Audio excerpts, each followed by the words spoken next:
So we're going to start with a couple questions for us. Who feels a little bit anxious about the process? All right.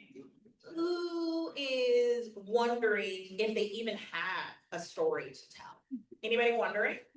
Okay, thank you for being honest about that. Who is feeling kind of excited about the process? Who is not really sure why you're here except for Pastor Todd told you that this is something that we're doing today? Okay. Well, let me tell you a little bit about myself in this context so you can know why I care about this, how I choose to hold this space. So as Pastor Todd said, we actually went to seminary together now, it seems like a bagazillion years ago. And I have always had a heart for justice. Just kind of who I am. It's the way that I'm baked in.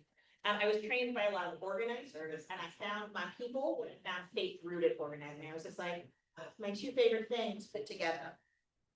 I was called to serve at a multi-ethnic church, and I say called because I was kind of like Jonah, and I told myself I lived too close to the Bay, and that if I didn't just say yes to going to work at this multi-ethnic church, I would have gotten spit out there anyway.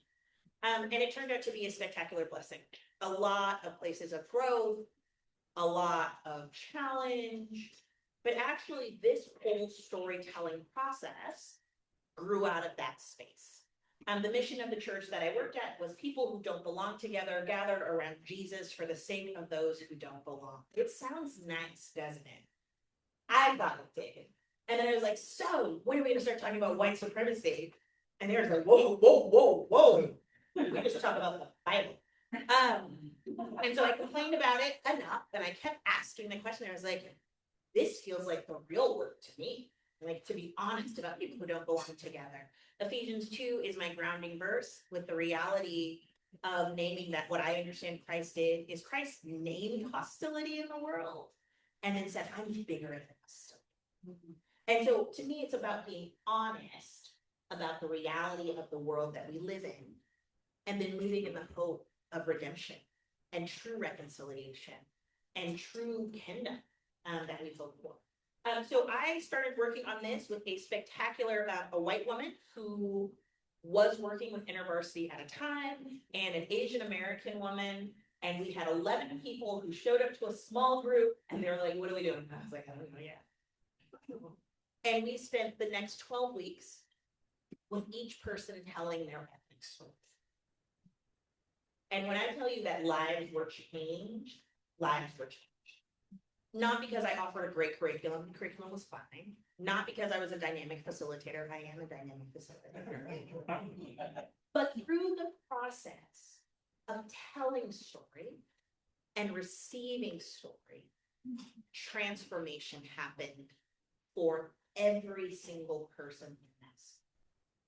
And it was so good that the lead pastor was like, I think I should lead it next time. Unfortunately, I had great facilitators who goes, absolutely not. You are welcome to come. But what it turned into was an all-church conference where 90% of our congregation, which probably was about 180 people, showed up. And they went through a 5-week process. And we came back for a conference, and I messed up along the way. But it became a core part of what our church did.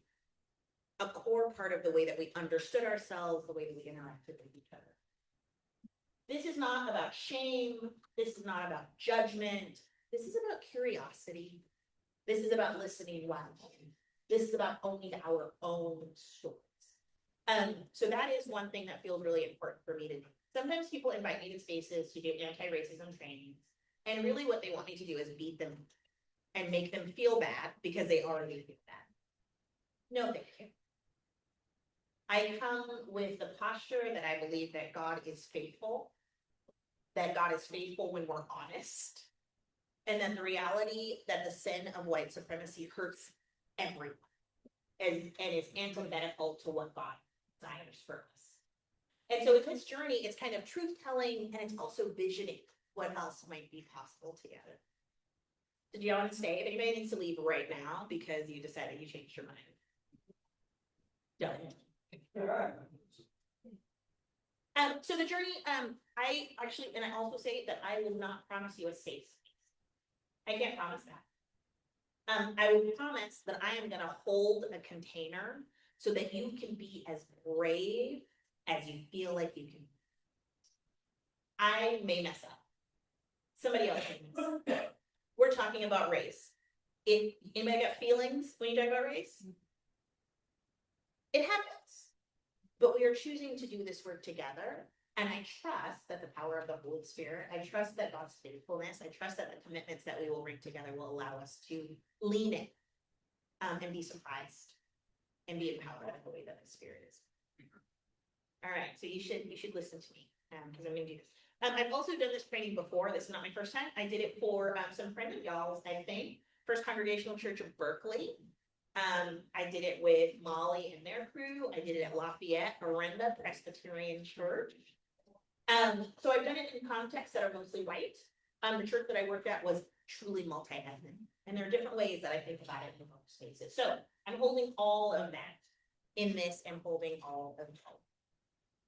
So thank you for showing up. Even if you were just told to. And what I want to invite us to do for a minute, if you get both feet on the ground, however you can, kind of fix that last chew of things. Now I need to take a deep breath.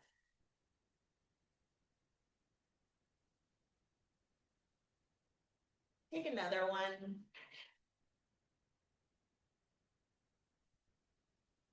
And even another one.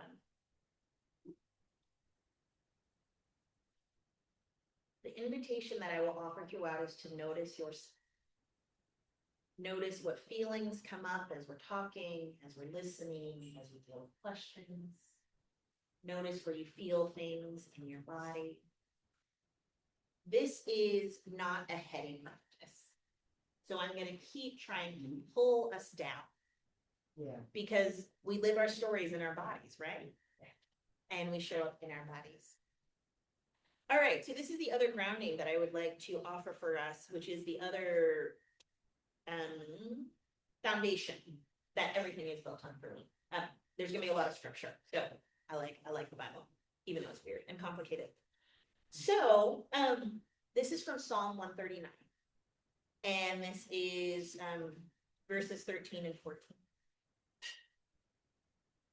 And I'm actually going to read it from the Common English Bible, because I think that translation is sometimes a little bit more helpful for folks. You, God, are the one who created my innermost parts. You knit me together in my mother's womb. I give thanks to you that I was marvelously set apart. Your works are wonderful. I know that very well. I'm going to read that again for us. You are the one who created my innermost parts. You knit me together while I was still in my mother's womb. I give thanks to you that it was marvelously set apart. Your works are wonderful. I know that very well. We'll talk a little bit more about the flow of the story, but that is the starting point. If we are image bearers of God, we were made well. We are known and set apart, and that is joyful.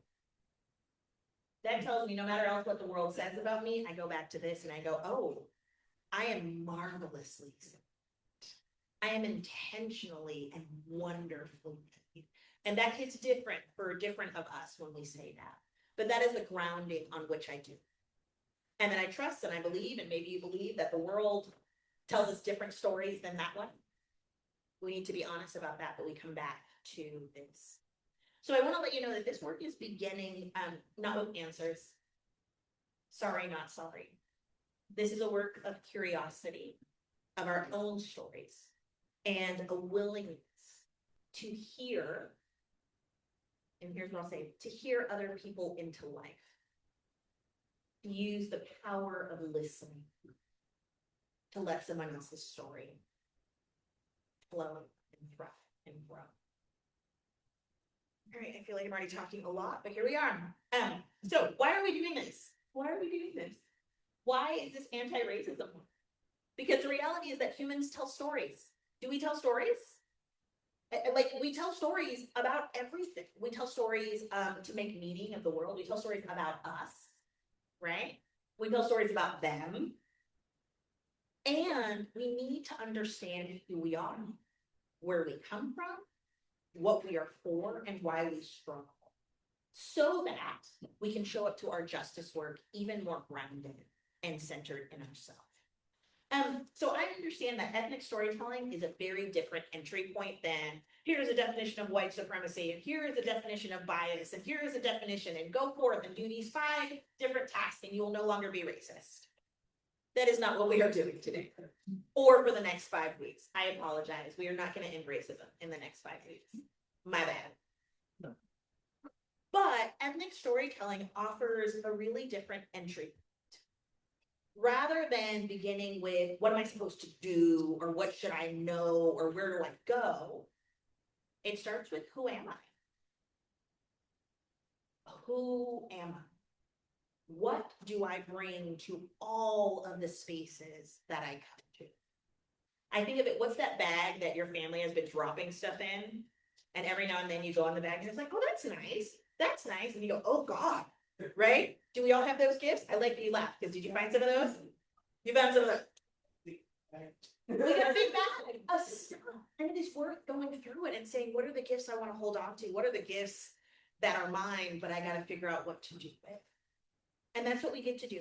So we get to think about our stories of our families, of migration, whatever that looks like, of loss, of values, of traditions, of survival.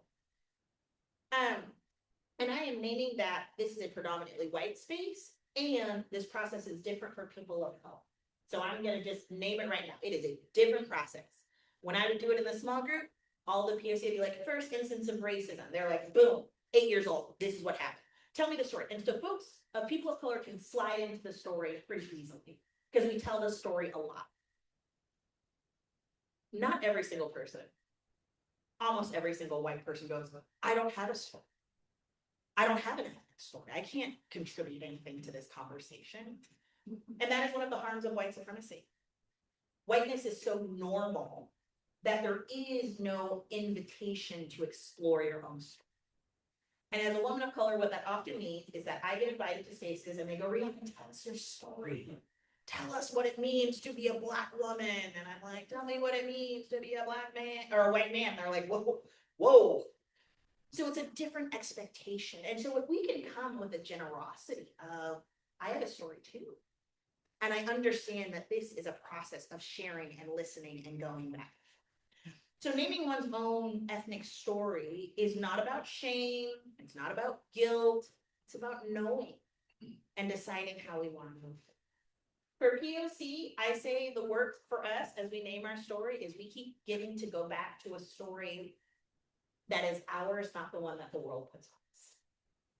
That we get to hold on and we get to tell our own story and not the stories that are told of us. So that's why we do this. I'm going to pause. Anybody have questions right now? All right, keep breathing. Keep breathing though. That's the requirement of this part. So everybody has an ethnic story, and we can talk about the difference between ethnicity and race and culture. You have a story of your people. You have a story of the foods that you ate when you grew up. You have a story of the way that your family and community dealt with conflict. You have a story of songs that you sang that are familiar. You have what home tastes like. We have it, and we just need to kind of name it. Understanding our story deepens our faith and our relationships. We get to see like, oh, wow, God, you really were there through all of those things. And I think it also strengthens a congregation's commitment to justice as we build up our listening muscles and we learn how to listen better.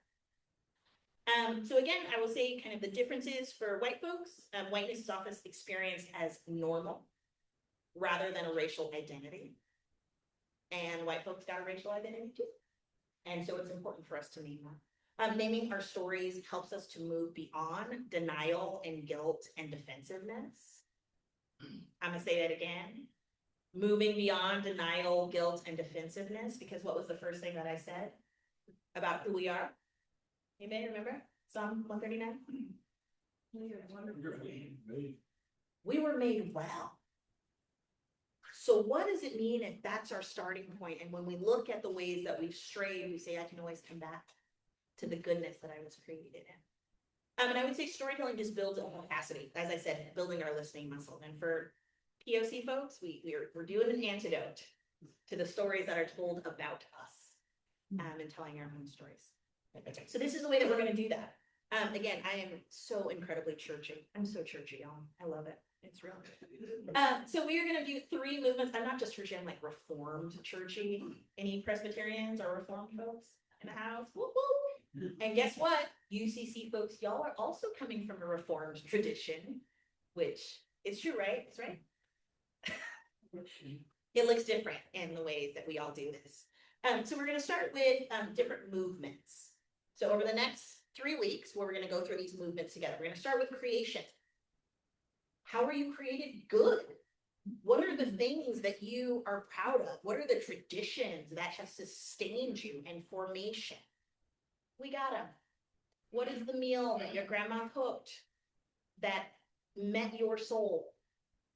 And we have different meals, and it's good, and we can talk about our traditions.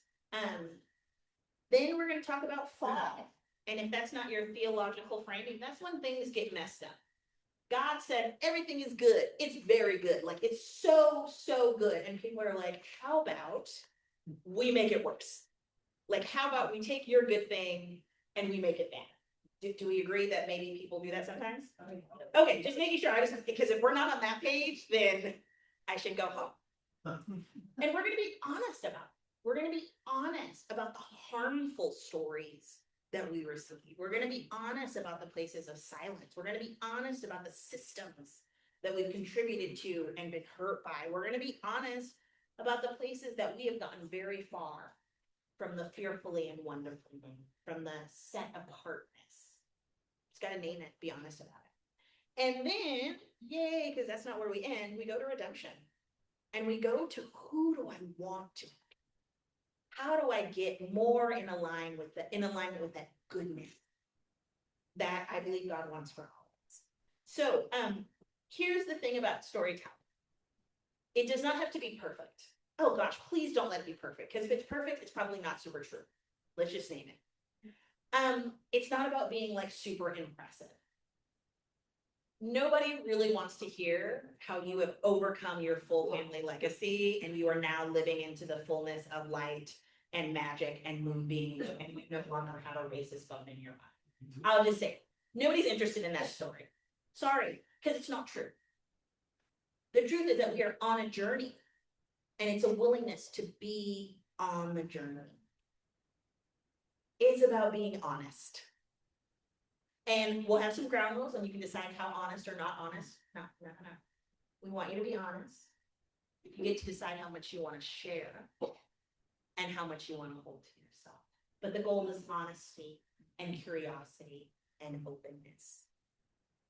So that's what we're going to do. Do y'all want to hear my ethnic story? Yes. Okay. It's okay. It's fine.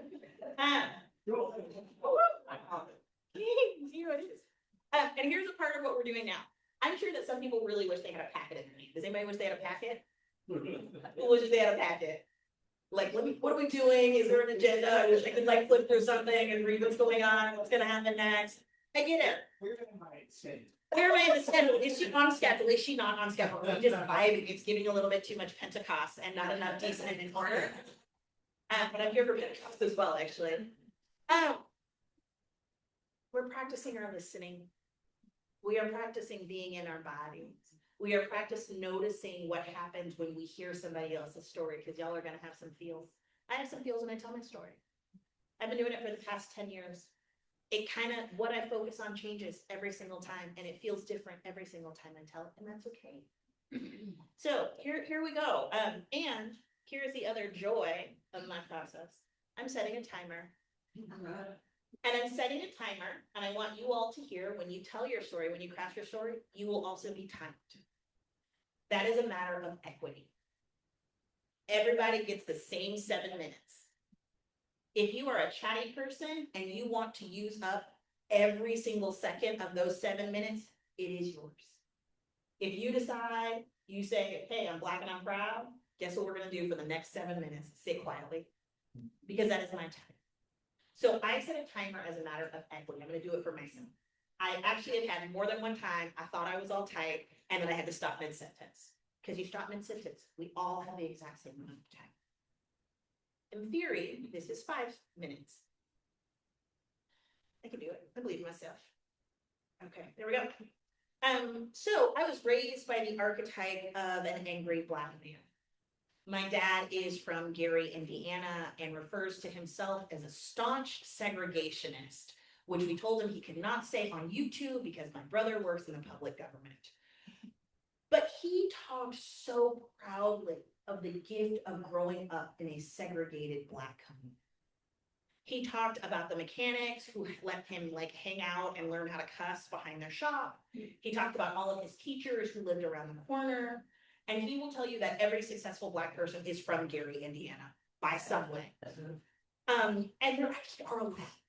Lawyers and doctors and actors and athletes who went to his all-Black high school, Gary Roosevelt.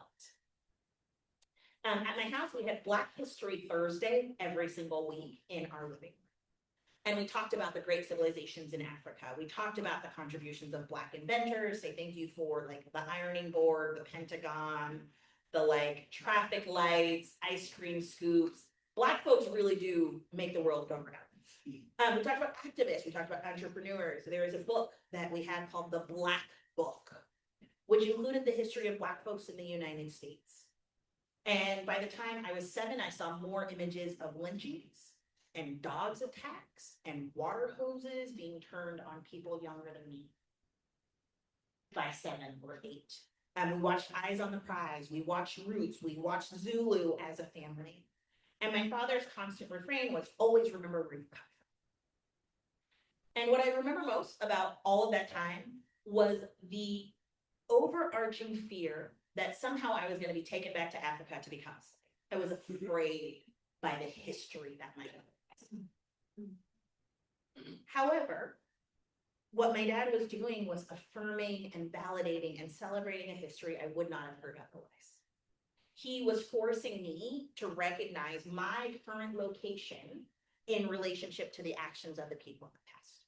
He was actually demanding that I internalize and act in accordance with the legacy of survival and hope and resistance of my African, Negro, Black, colored, and African American ancestors. And it wasn't explicitly named, but there was a common thread for him that white people were not to be trusted, because white people were the ones doing these horrible things to people who look like us. And I grew up in the Bay Area, and I think I broke my daddy's heart when I said, I don't see color, Dad. Why are you so angry? And then I went on my own journey. But that's who raised me, with a pride in my heritage, with a responsibility and a legacy. I have to vote in every single election because people died so that I could vote. I will vote in every single election. I will do great at school because people died so that I could go to school. So there is a responsibility of the legacy that was offered to me. But I didn't really believe my dad.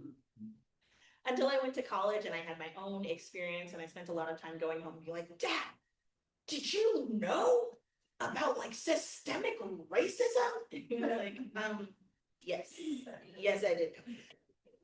Did you know there was a children's march that led to kind of the Civil Rights Act being passed, where the youngest person who got arrested was 9 years old, and that children filled the jails? And my dad's like, yes, here's the book that I have read to you before about what this is, but it became my own. Okay, we're jumping to the end because again, we start telling our stories and it's exciting. The new way that I am understanding race in this season is a part as a pastor working in a multi-ethnic church, but also as a mom of 4 Black babies. My oldest child is trans, so let's just make it scary for them to be in the world. My 14-year-old is neurodivergent, has pretty intense ADHD. Let me be afraid for my baby being out. I have 2 young ones, and the fear, it's a new type of fear. It's not the fear that something's going to happen to me, it's fear that something's going to happen to my children. And so how do I raise them with pride, with responsibility, with truth? but not fear. I don't know the answer to that right now, but it is something that I am still working on and hoping that the legacy of my dad, I can offer it in a new way. So my Black babies grow up proud and strong and safe and alive in a world that does not see. Okay. 3 seconds to spare. And here's what happens after we hear a story. We are quiet. We are quiet, and I'm actually going to set another timer for a minute. Because some folks want to ask some questions. Some folks want to relate to my story. Some folks want to tell me that as a teacher, it was not okay for my father to like offer the. That's your stuff. The gift of the story is just to hear it. So let's take a minute and hear and receive and check in with yourself and offer gratitude that I was going to share.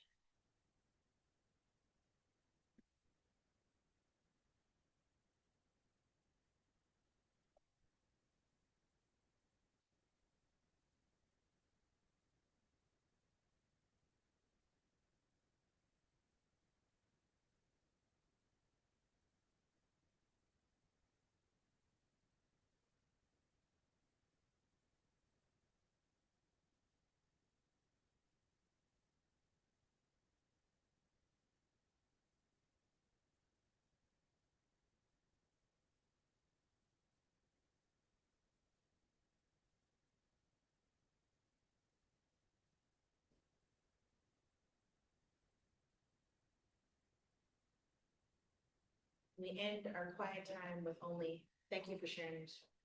You guys can practice.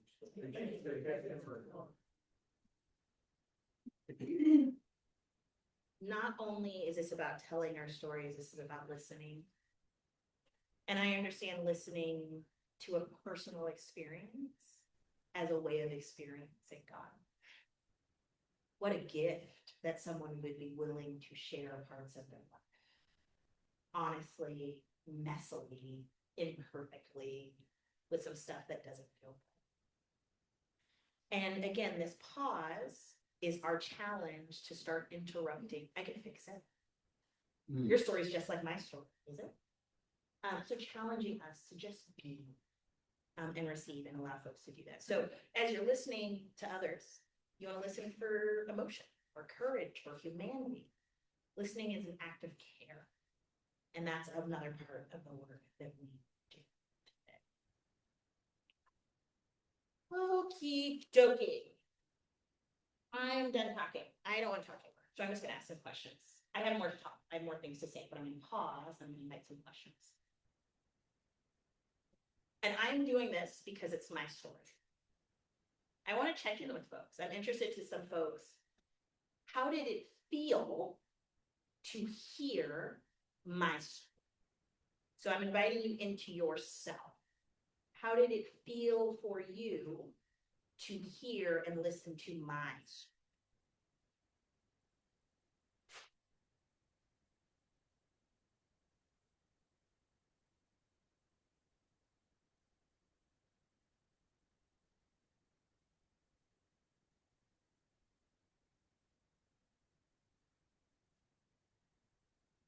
Okay, yeah. I love your story. It made me feel good. Even though you started out by saying your dad was a segregationist, that wasn't the focus of your life. He taught you to be an adult and to appreciate your heritage. And that's wonderful. So I'm going to go, thank you for reflecting back, but what you said is it felt good. And then you also mentioned another part, which I include on purpose. Did the part of me saying that I was raised by an angry Black man who was a staunch segregationist, did that make anybody feel uncomfortable? You can raise your hand if it made you feel uncomfortable. It's allowed. You're allowed to be uncomfortable by somebody else's story. So that's also what I want to let you know. You're allowed to be uncomfortable. That doesn't mean you don't like their story. That doesn't mean that their story is not true. It just means they said something that made you feel uncomfortable. That's okay. All right, so we said it made you feel good. Other people, how are they feeling about the story? So they said, started out feeling warm and kind of fuzzy, and then it gradually got harder to hear. Hmm. So, not, I would say that would be the feeling style. So, I appreciate it. It got harder over time. Yeah, stories make us feel some kind of way. Anybody else? Yes. I think I'm curious about your dad, because I'm sure it was more than just some sacredness. But being curious about his story, he was telling the story to the, out of that. Well, you're a great storyteller, thanks for sharing about you. But it did make me curious about him. So there's a peaking of curiosity, of course, right? Like, yeah, I dropped some solid nuggets in there. Of course, curiosity is something, so we can feel good and be like, oh, that's nice. We can be like, oh, that feels odd. We can say, oh, I think I want to know more. We always want to know. Any of my POC in the room, go help me out. I'm saying, you're allowed to talk too. Don't make me fall and hold you. Yep, I'm looking at you, Miguel. Come on. Well, by listening to your story, I felt different emotions. I felt the sorrow, I felt the anger, but then I also felt the enthusiasm. As you grew older, when you matured out, and you got to truly understand what his teachings were, or what he really was trying to say to you, to install in you. Like, as you get older, you're gonna experience this, and this is why. And now you understand why. And that's just different emotions. And I felt that in your story. And thank you. Right, so you felt some of the feelings reflected. And you went on your own journey, right? We all went on our own journey. It's okay. So that's the biggest thing that I want to let y'all know. I've had some stories that I needed the pause after. Sometimes for me in multi-ethnic spaces, hearing white folks tell their story about how profoundly racist their parents are, I'm like, but that's your story. And you were willing to share it. So I need to sit with my own stuff and let it be. Yes, I see your hand. I was envious of the communication that you had between you and your father. Okay. Envious. That's a real word. That's, again, and that called into probably some other stuff for you, right? Some other relationships, some other things. Our stories, when you hear, you're gonna get stirred up. That's what happens. I think I saw another hand over here. Yes. Well, I felt pretty good about your story. Oh, okay. And I thought, she's really blessed. Her father wasn't in the prison system. Okay. He was right there and he was proudly telling you about your history and well-known people that have made a contribution. You had a blessed life. Okay. And so that's really interesting. So I want to name what happened and appreciate it What was also just offered, in addition to the feeling, you said you felt great about it, but did y'all also hear the interpretation? That there was a little interpretation as well, right? That you pulled in some other context of this is how Black men show up in the world. You got to be with your dad. Those are all good things. But did y'all hear the interpretation? Do we do that sometimes as well?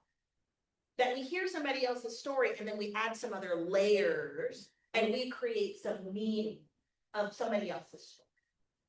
It happens. And the invitation is to try to hold it a little bit tighter of like, I felt this way. Guess what we don't have to do for other people's story? Make meaning of them.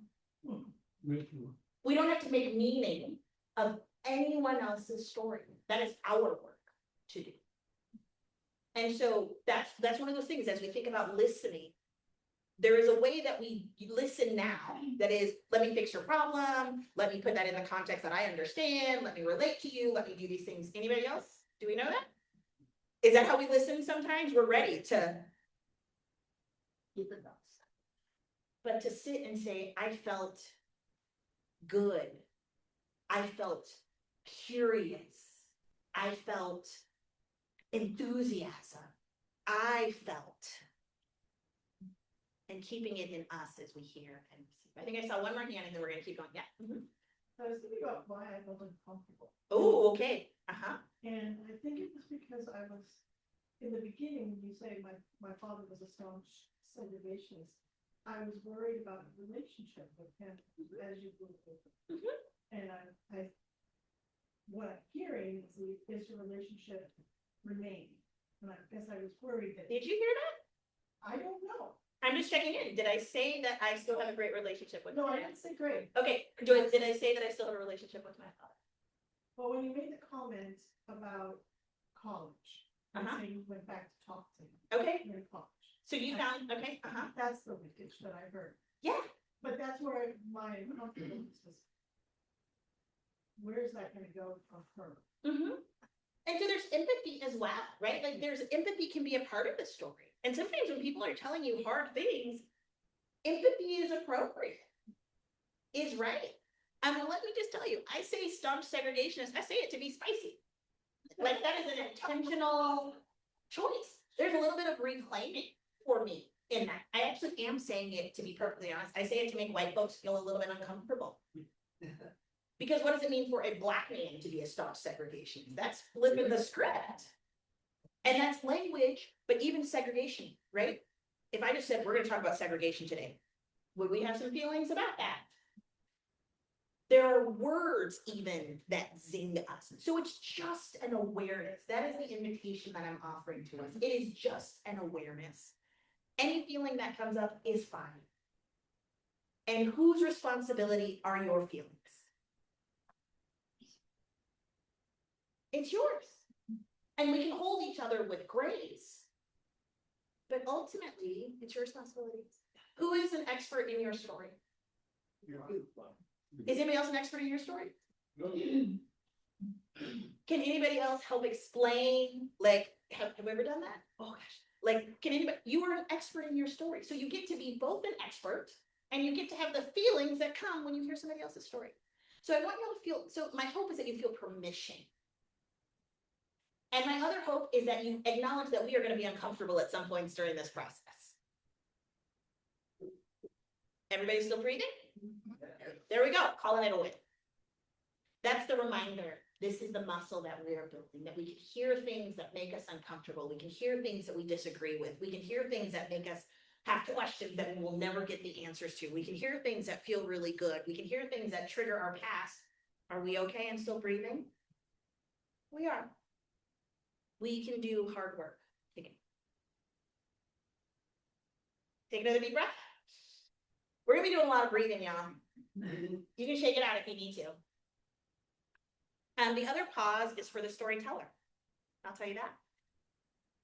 Because sometimes when you spill your guts, what do you need? Do you need a minute after? Just give me a minute. Just like, oh, before the, wait, what about this? And what about this? And it's like, just let me like come back to myself because I just like opened up my heart. So sometimes we need a minute to put ourselves back together. That's okay. So we are going to do everything we can to make it be a space that we can be open, that we can receive, that we can pause, that we can feel, that we can put ourselves back together and we can stay in community long. All right. I was trained by an amazing facilitator that says issues that have a lot of conflict, the facilitation needs to go up. I got a lot of rules.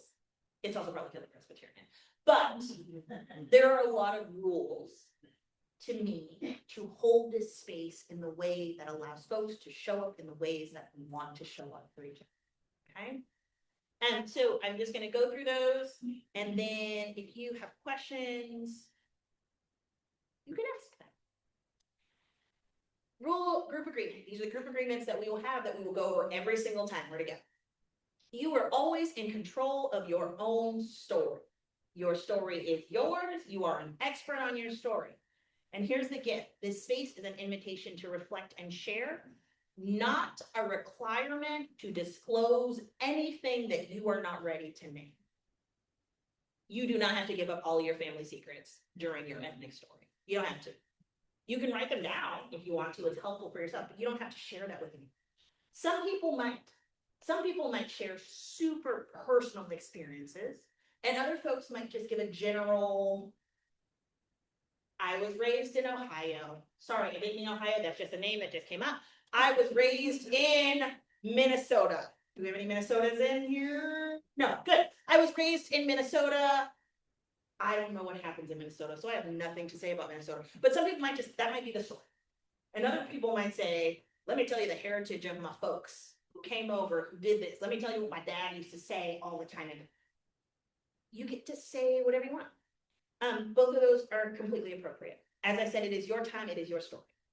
And it's okay if your story feels unfinished. Does anybody believe that they will be able to tell their full ethnic story in 7 minutes? Anybody? Even the best preacher probably wouldn't be able to do that. And as I said, my story changes. What I focus on changes in different moments, in different seasons of what feels important. All right, so does anybody have any question about being in control of your own story? Can we handle that? Can we handle that you can share as much or as little as you want? I really did have someone talk for a minute and we sat in silence for 6 minutes. Guess what it was? Awkward.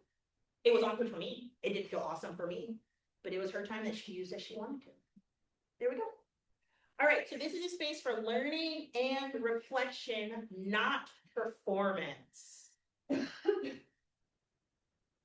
None of us has perfect language or a perfectly formed understanding of our racial and ethnic identity. We don't. I don't. I've been doing it a long time. As we reflect over time, we might have some stuff that shows up that we're like, whoa, I didn't realize that was going to show up. We might have some places where we are like, is that even true? It seems true, but is it true? We're going to ask those questions. There's some things that might come up that we're like, I can't tell that story out loud. Like, I don't even want to know that story. And there's no way that I'm gonna be able to say it out. It happens. So the invitation for us, and sometimes we're gonna say something wrong. Sometimes we're gonna use a word that is not the word that we would want to use, is not the word that maybe feels socially acceptable during these times. But if that's a word that your parents used to say to you, that's a word that has shaped your story. So the invitation is to practice honesty and curiosity rather than curation and perfection. And we're going to spend some time practicing kind of that work, building that muscle.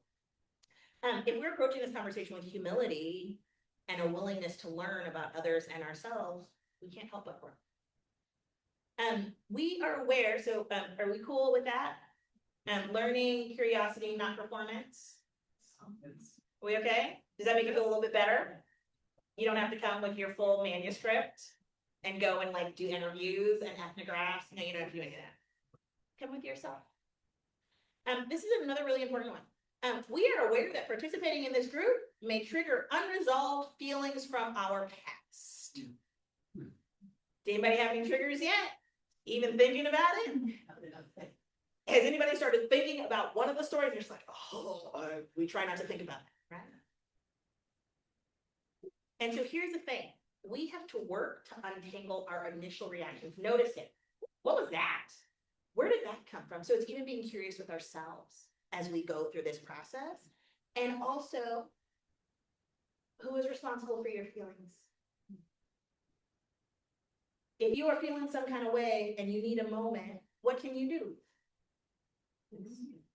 Take a moment. It's your, you sit, I need a minute. And then what should we do when someone says, I need a minute? What's the best response that we can say? Okay. Is it helpful when you're just like, I'm super overwhelmed, I need a minute? Oh no, it's okay. This is a safe space. You can share. Just keep going. Have we ever had any of those? Oh God, those always go badly for me. When my body knows that I need a break and I try to push through, it does not end. And also we can care about each other without having to take care of each other. Do you hear that one? We can care about each other without having to take care of each other. For me, if somebody is crying during their story, do you know what I let them do? Cry. I might push a tissue towards them, but also, why not? They're your tears. That's okay. And I had a beautiful person go, my tears do not make me uncomfortable. If they make you uncomfortable, that is your problem. And I was like, oh gosh. Oh, that's not a people pleaser energy. So, and the other thing is that we practice self-compassion. That was hard. I need a minute. Ooh, I remembered something that feels really bad in my body. I need some water. It's okay. We can care for ourselves. We do this thing. Do we use I statements? I bet y'all know about I statements. Is that agreement that we use I statements? You're talking about yourself. You were talking about your thing. Oh, I was gonna be snarky. I'm gonna be snarky. Every now and then people are like, Rihanna, what do Black people think? There's like, I can't tell you what happens at the caucus. But it's unacceptable. Is that an unacceptable expectation of someone? Yes. And I think it is something that happens to people of color a lot more often. Can you come and be diversity and like tell us what all Black people think? And I don't know if white folks have to deal with that. Like it's like, what do all white people think about tuna casserole? Is there a consensus? Did you guys, when you democracy? I tried it once. It was not good. I do not think I had the soul for the tuna casserole. And I feel like somebody else made it for me. I'm not eating it. That's okay. So we use I statements. And you know what? Guess what? Here are things that you don't have to do. You don't have to take responsibility for everything that your lineage has done. Okay. You don't have to. You're welcome. You don't have to take responsibility for fixing all of the harm that your people have done. You're welcome. You get to be in your own story. And that still means that we have to take responsibility for our stories, but you don't have to put everything on your shoulders. Another one, confidentiality and consent. Have y'all ever heard those combined together? Confidentiality, what we learn here can leave here, but we don't use names. Consent for me is there might be things that happen in this space at this table that someone tells you a story about. And you might be like, Rihanna said I couldn't talk after, and I'm not allowed to ask any questions. But when you're reaching for that Rice Krispie treat, I'm gonna say, hey, Rihanna, tell me about your dad who's a staunch segregationist. No, I'm just trying to get a Rice Krispie treat. And so the invitation, you might hear things that spark you, that are interesting. And a really great thing to do is to go up to someone, there's something that you said in your story, are you willing to talk about it a little bit? And then what happens if somebody says no?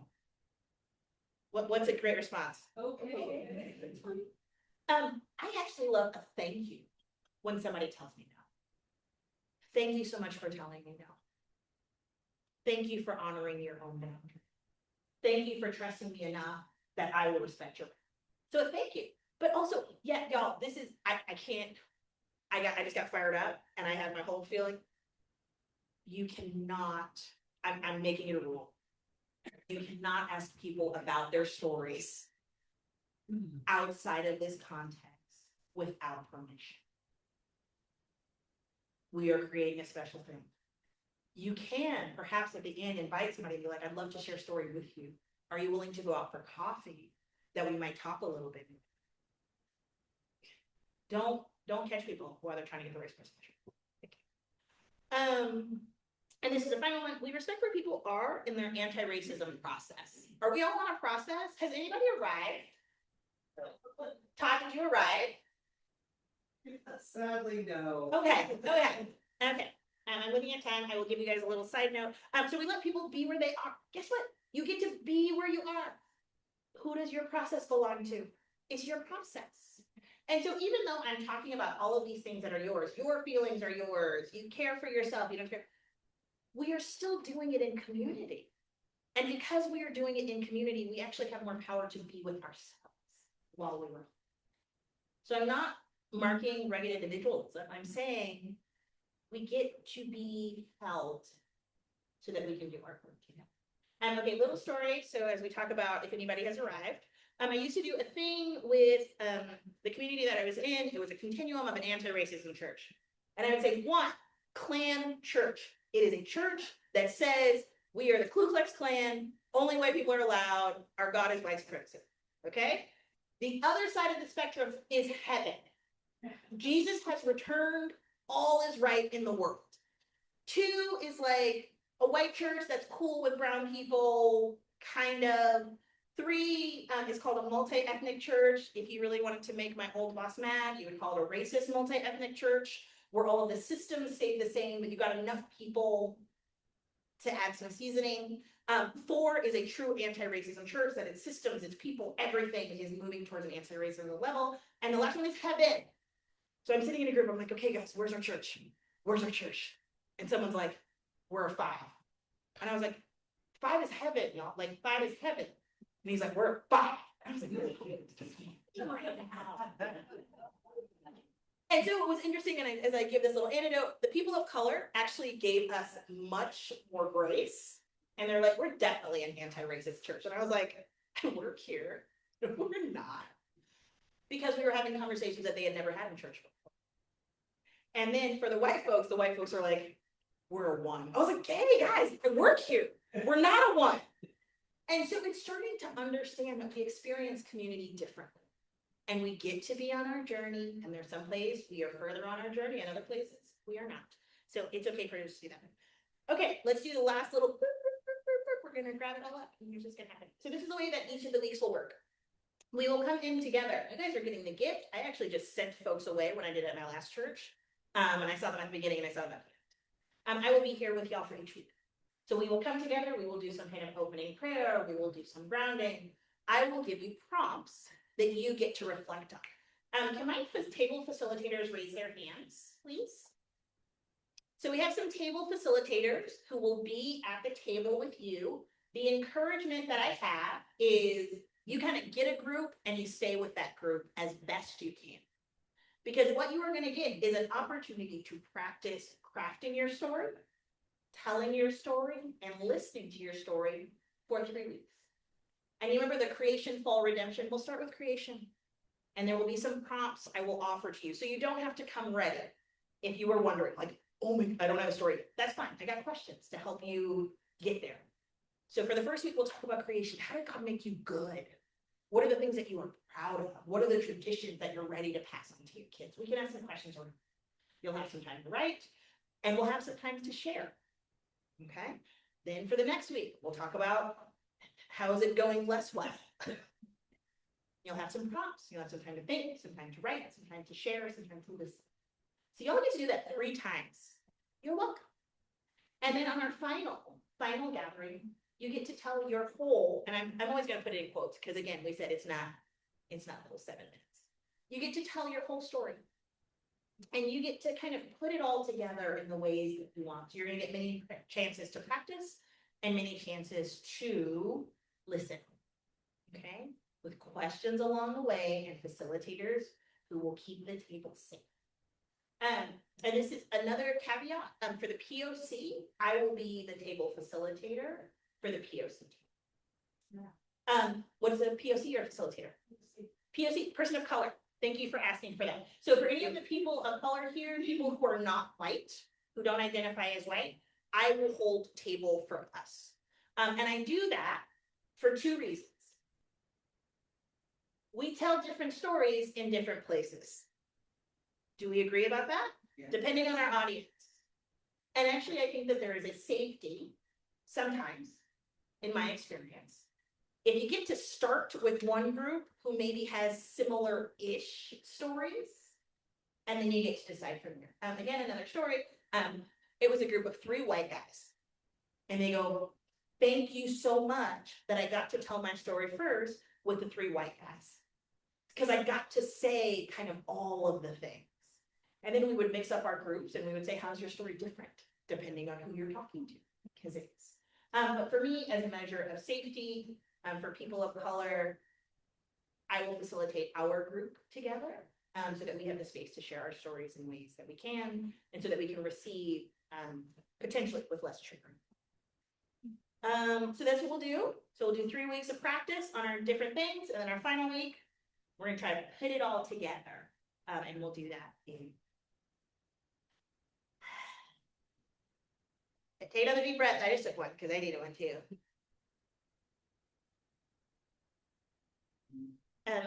Family, this is a process of listening and reflecting. Did you all hear that? Did that come out clear?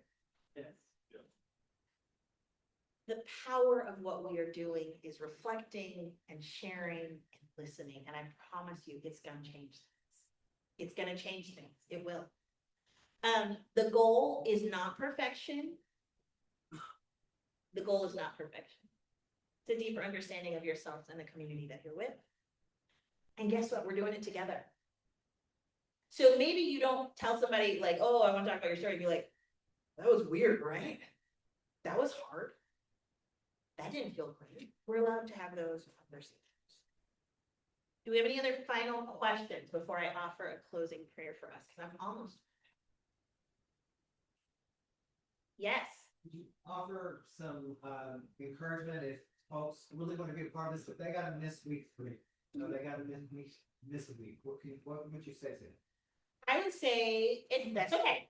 I am going to, I didn't want to give you paper today because I wanted us to kind of be in our bodies a little bit more. You will have the prompts. The gift of being here multiple times is you actually get so many times to practice listening and telling. But guess what? You could also do that by yourself. So you will have the prompts if you can't make it for one or the other, and you will be able to kind of work through your story on your own if you have to. Is that fair? Any other questions? What other questions do we have?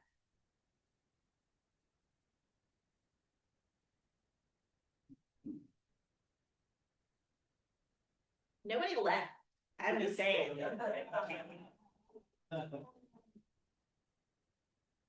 Yo, it's a journey. It's a beautiful journey. It's a journey that has some weird, windy stuff, and sometimes we're in the dark, scary forest. But sometimes we're not. Sometimes we remember things that hurt us that we don't want to remember because they are. And other times we get to remember other things that are actually really beautiful. So guess what? We got it all. I don't believe that any one person's story is all like, they're just bad. No. You remember we talked about the genealogy of Jesus? Heroes and villains, and some people who were complicated, like King David, that guy. Oh, that guy. No. Okay, so I want us to take another deep breath. We're about at time, and I'm going to offer a prayer for us. And I want to offer this one thing that I will say before I offer prayer. Because, as I said, things can come up. I will stay here for a little while and be available for some pastoral care if you're like, I don't know if I can do it. And I can listen with you.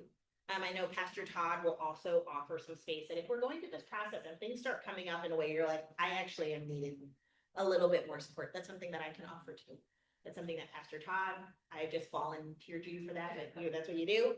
So we can create some spaces if you're needed and some more time. So I will be here after for a little bit. If you want to have another check-in and say, I think I changed my mind, I don't want to do this. And I will tell you, I believe in consent. And so if you don't want to, that's okay. But if you're willing to try, I can hold the best space possible. So let's pray, family. God of truth and mercy and grace, you know the stories that formed us and the stories we carry.